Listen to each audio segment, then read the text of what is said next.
In a lush green forest, there lived a playful monkey named Copy. Copy was very clever and could swing faster than anyone else, but he had one big problem.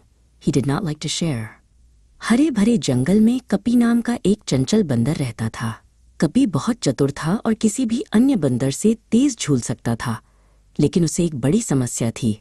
उसे चीजें साझा करना पसंद नहीं था। One sunny morning, Copy found a hidden tree loaded with the sweetest, most golden mangoes he had ever seen.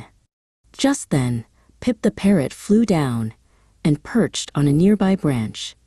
एक सुनहरी सुबह कपी को एक छिपा हुआ पेड़ मिला जो सबसे मीठे और सुनहरे आमों से लदा था।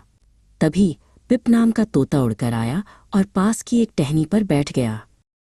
Those mangoes look delicious, Copy, Pip said. May I have just one? I am very hungry. Copy covered the mangoes with his arms and hissed, No! These are all mine. Go find your own tree. Copy, वे आम बहुत स्वादिष्ट लग रहे हैं।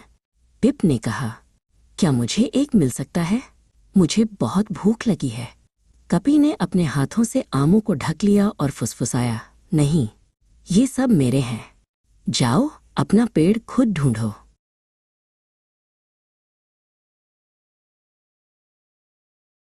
Copy decided to eat every single mango so he wouldn't have to share. He stuffed his mouth with one, then another, and another. He ate until his tummy felt as tight as a drum. कपी ने हर एक आम खाने का फैसला किया ताकि उसे साझा न करना पड़े। उसने एक के बाद एक आम अपने मुंह में भर लिए। उसने तब तक खाया जब तक उसका पेट ढोल की तरह सख्त नहीं हो गया। Suddenly, Copy felt a sharp pain. Oh, my tummy hurts, he cried. He tried to climb back up to his high nest, but he was too full and heavy to move. He slipped and tumbled down to the soft grass below. अचानक कपी को तेज दर्द महसूस हुआ।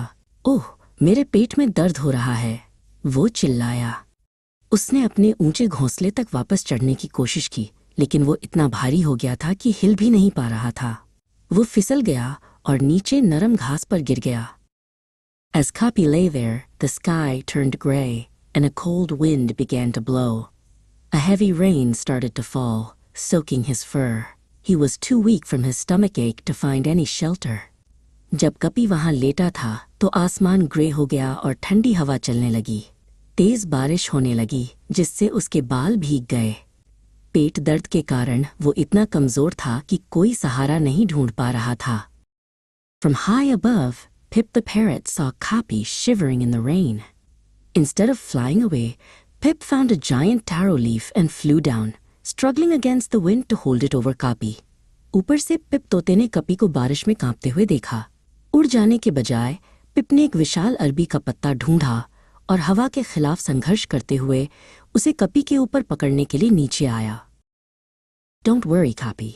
I'll help you, Pip chirped. Pip stayed by Copy's side throughout the storm, keeping him dry. Copy felt very ashamed of how he had treated his kind friend earlier. चिंता मत करो कपी, मैं तुम्हारी मदद करूंगा, पिप चहचहाया। पिप पूरी बारिश के दौरान कपी के साथ रहा और उसे सूखा रखा। कपी को इस बात पर बहुत शर्म महसूस हुई कि उसने पहले अपने दयालु मित्र के साथ कैसा व्यवहार किया था।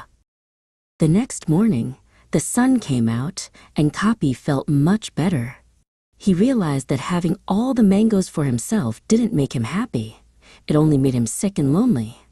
अगली सुबह सूरज निकला और कपी को बहुत बेहतर महसूस हुआ। उसे एहसास हुआ कि सारे आम अकेले रखने से उसे खुशी नहीं मिली, इससे वो सिर्फ बीमार और अकेला हुआ। Copy picked the freshest mangoes and brought them to Pip. I'm sorry, Pip, he said. Everything tastes better when we share it together. From that day on, Copy was the most generous monkey in the forest. कपी ने सबसे ताज़ा आम तोड़े और उन्हें पिप के पास ले गया। मुझे माफ कर दो पिप, उसने कहा। जब हम मिलकर साझा करते हैं तो हर चीज का स्वाद बेहतर हो जाता है। उस दिन के बाद से कपी जंगल का सबसे उदार बंदर बन गया। ऐसी और स्टोरी बुक्स देखने के लिए हमारे चैनल फ्यूचर टॉपर्स इंडिया को अभी सब्सक्राइब करें।